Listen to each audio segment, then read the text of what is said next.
Finally, eat your heart out, Meghan Markle. Kate was voted the #1 royal fashion icon in a new survey from the Fashion Retail Academy in London. The poll showed that 47.8% of people surveyed favoured the Duchess's style over other members of the royal family. Meghan came in second with a 20.1%, narrowly topping the Queen, who came third. I expected Kate to be favoured in the 55 plus age group, but what I found surprising was that the majority of people in the 18 to 24-year age group also favoured her, with 50.67% voting for Kate in that age group. Maybe being Hollywood or celebrity is not all it's cracked up to be. The fact that Kate is often seen wearing high street names such as Zara, Topshop and Marks and Spencer, I think makes her more relatable to the public. I also agree with Lee Lucas, the principal of the Fashion Academy, that Kate balances trends and tradition very well. I may be shot for this one, but Camilla has become one of my personal favorites. She appears to have softened her look over the last few years, moving away from her horsey outdoorswoman look to a much softer and more feminine approach to fashion. I also often admire Princess Anne's style. Anne seems to have taken a leaf from her mother's book with suits and bright colours, but also seems to have softened it a little over the last 2 years or so.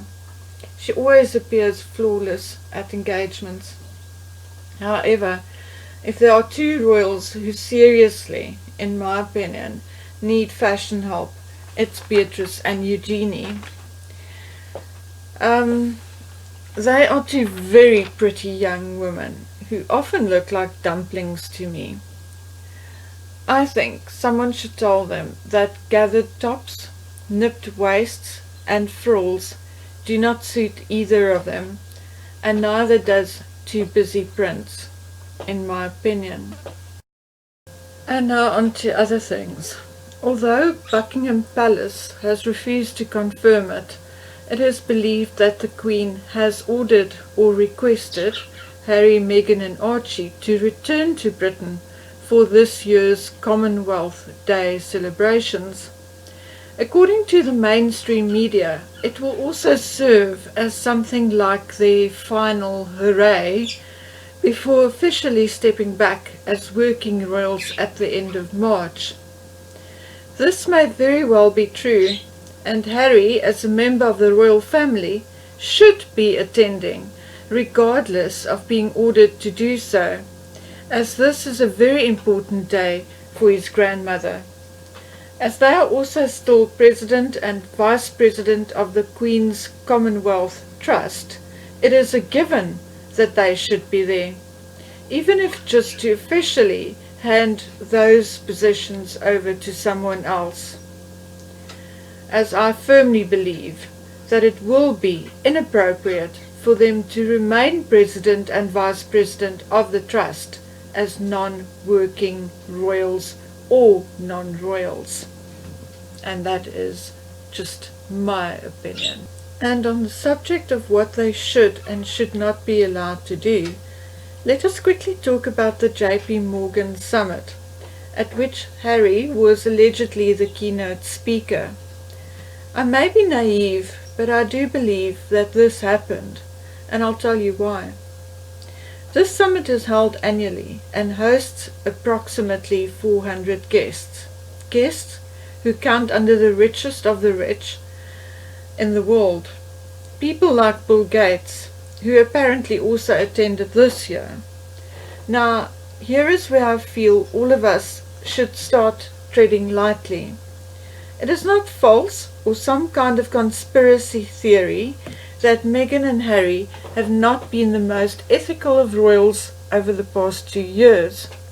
As a matter of fact, We have proof of some of their dubious actions, and it is morally right for the public to call them out on it. Also, in a way, to make the royal family aware that we are actually aware. However, to be credible and for us to be taken seriously, we should endeavour to stick to what is factual, or as close to what is likely to be true as possible.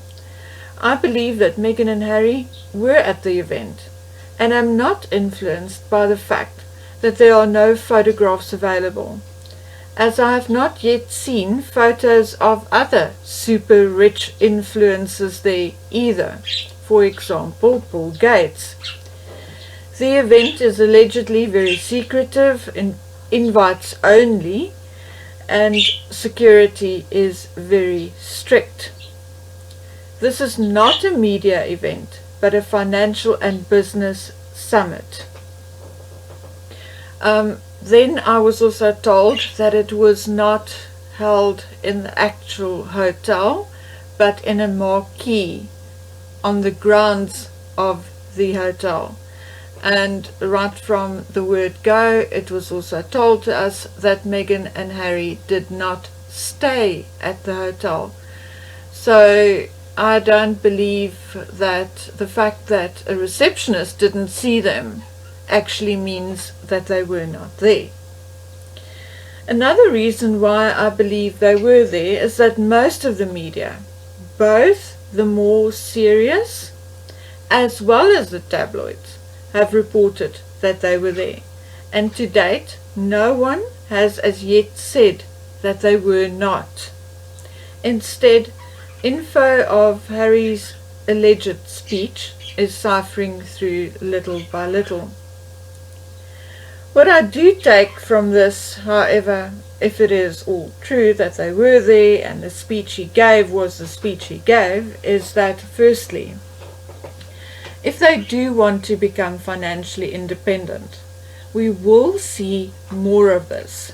Because face it, Harry is not going to become a plumber, builder, or even a doctor or dentist.